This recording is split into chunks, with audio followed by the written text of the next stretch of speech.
अस्सलाम वालेकुम दोस्तों। गवर्नर्स इन आईटी कोर्स के क्विज नंबर 5 के लिए मैं हाजिर हूँ और हम आज सॉल्व करेंगे मुख्तलिफ 10 प्रॉब्लम्स। क्योंकि सैटरडे को टेस्ट है, इसलिए मैं कोशिश कर रहा हूँ कि जितनी जल्दी हो सके मैं आपको वीडियोस प्रोवाइड कर सकूँ। मेरा टारगेट है कि इस सैटरडे से पहले मैं आपको तकरीबन 100 जो है ना वो एमसीक्यूज दे सकूँ, ताकि आपकी तैयारी बहुत बेहतरीन तरीके से हो जाए। इंशाल्लाह मैं कोशिश करता हूँ। इसके लिए मुझे आपकी सपोर्ट की ज़रूरत होगी। मेरी वीडियोस को देखें, इनको लाइक करें और सब्सक्राइब करें, ताकि मैं इसी तरह और अच्छे तरीके से काम कर सकूँ। चलें आगे देखते हैं। Question number 1, write a TypeScript function to reverse a string. अच्छा, स्ट्रिंग को रिजर्व करने के लिए यूजुअली हम जो यूज़ करते हैं वो एरो मेथड यूज़ करते हैं। रिजर्व मेथड से यानी लूप से भी हम कर तो सकते हैं, लेकिन ये कोई जावा टाइप स्क्रिप्ट में जो है ना ये इतना इफेक्टिव मेथड नहीं है। स्ट्रिंग मेथड जो है वो यूज़ नहीं किया जा सकता, और रिवर्स स्ट्रिंग फंक्शन जो है वो नहीं होता है टाइप स्क्रिप्ट में। तो इसका जो वाहिद ऑप्शन है या सही ऑप्शन है वो यूज़ एरे मेथड से। अगर इसके अंदर ये होता ना कि मल्टीपल क्वेश्चन लगाने, तो हम ए और बी दोनों को लगा सकते थे। लेकिन एरे मेथड आसान मेथड है और ये जो है ना ज़रा कॉम्प्लिकेटेड मेथड है, इसलिए B is the right option. अगर होता कि दो को लगाना है तो फिर हम इन दोनों को लगा सकते थे। आगे चलते हैं क्वेश्चन नंबर 2 की तरफ। What is the function composition. अच्छा, फंक्शन कैसे जो है वो कंपोज होते हैं, तो इसमें आप देखें फंक्शन की जो डेफिनेशन होती है वो ये होती है कि calling functions from with in other functions, कि किसी और फंक्शंस के अंदर से उसको कॉल किया जाए। और दूसरी होती है combining multiple functions to create a new functions, तो मुख्तलिफ फंक्शंस को मिलाकर एक न्यू फंक्शन बनाया जाए। तो ये दो डेफिनेशंस हैं जो कि बी और सी पे रखी हैं। अगर बाकी आप देखें, defining multiple functions with the same name, ये फंक्शन कंपोजिशन की डेफिनेशन नहीं है। ये हम एक कंसेप्ट अभी पढ़ेंगे आगे इसी क्विज के अंदर, तो आप देखेंगे कि उसके अंदर हम जो है ना सेम नेम और यूज़ करते हैं मल्टीपल फंक्शंस के लिए। अ, वो दूसरा कंसेप्ट है, हम देखते हैं उसको। Using functions to modify variables, ये भी फंक्शन कंपोजिशन नहीं होती है। तो बी और D R the right answers, क्योंकि लिखा हुआ है चूज मल्टीपल फ्रॉम ब्लो, तो इसलिए हमने दोनों यूज़ कर लिए। आगे चलते हैं क्वेश्चन नंबर 3 की तरफ।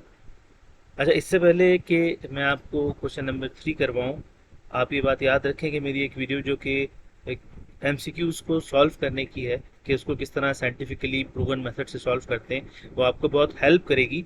और उसका लिंक मैं ऊपर दे रहा हूँ, आप देखें उस वीडियो को, वो आपको बहुत हेल्प करेगी एमसीक्यू सॉल्व करने में। तो क्वेश्चन नंबर 3 आपसे ये कहता है, how do you create a sub class that inherits properties and methods from a parent class. तो एक्सटेंड की कमांड जो है वो यूज़ होती है इसमें। देखते हैं एक्सटेंड की कमांड, देखें यहाँ पे लगी हुई है कि सब क्लास को एक्सटेंड करें पेरेंट क्लास पे। बाकी देखें इम्प्लीमेंट है, इनहेरिट है, इंक्लूड्स है, ये तीनों नहीं यूज़ होती, एक्सटेंड की क्लास यूज़ होती है। तो option A is the right one. आगे चलते हैं। How can you use ambient declarations to define types for external libraries. अच्छा, एक्सटर्नल लाइब्रेरीज जो यूज़ की जाती है ना वो कीवर्ड्स को डिक्लेयर करने के लिए की जाती हैं, एम्बियंट डिक्लेरेशंस जो होती हैं। तो इसके अंदर जो पहला ऑप्शन है वही ये है, डिफाइन नहीं करते कीवर्ड्स को, इंपोर्ट नहीं करते और एक्सपोर्ट नहीं करते एम्बियंट डिक्लेरेशंस के लिए। आगे चलते हैं क्वेश्चन नंबर 5 की तरफ, जो कहता है how can you achieve polymorphism. Polymorphism using function overloading. अभी जो मैं बात कर रहा था कि multiple functions with the same name and same perimeters बनाए जाते हैं, वो ये वाला कंसेप्ट है ऑब्जेक्ट ओरिएंटेड प्रोग्रामिंग का, जिसमें हम जो है वो मल्टीपल फंक्शंस बनाते हैं सेम नेम और सेम पेरीमीटर्स के साथ। तो option B is the right answer, define multiple functions with the same name but different parameters. ये नहीं है, क्योंकि सेम नेम होता है और सेम पैरामीटर्स होते हैं। Define functions with different classes, ये नहीं हो सकता। Define functions with different names, ये भी नहीं हो सकता। तो option B is the right one only. 6 को देखते हैं, how do you define a curried function. तो जो क्यूरीड फंक्शन होता है वो क्या होता है कि use a function that returns another function, एक ऐसा फंक्शन होता है जो एक दूसरे फंक्शन को रिटर्न करता है। तो ऑप्शन सी जो है ना वो ये आपको सही आंसर बता रहा है। जबकि दूसरी जो चीज़ें हैं, use a function that takes multiple argument, हर फंक्शन लेता है।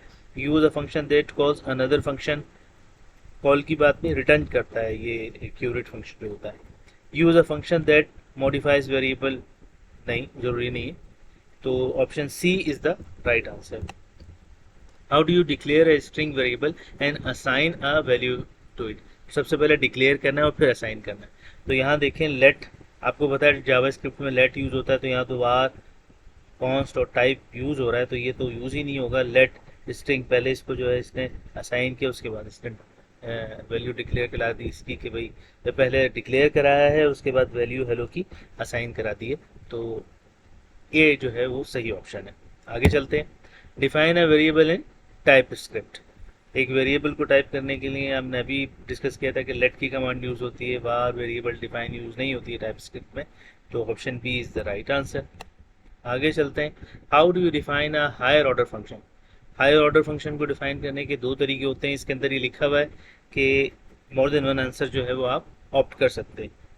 तो कॉल बैक कराते हैं, ये इसके पैरामीटर्स हैं, और पैरामीटर्स को डिफाइन कराते हैं, और एरो फंक्शन होता है वॉइड के साथ। यहाँ पे भी पैरामीटर्स, इनकी डेफिनेशन और एरो फंक्शन होता है वॉइड के साथ। बाकी फंक्शन नेम, कॉल बैक, ये प्रोसीजर नहीं है, ये भी सिंटैक्स नहीं है। तो ये दो जो है ना, ये आप याद रख लें कि ये सिंटैक्स है हायर ऑर्डर फंक्शन को डिफाइन करने का।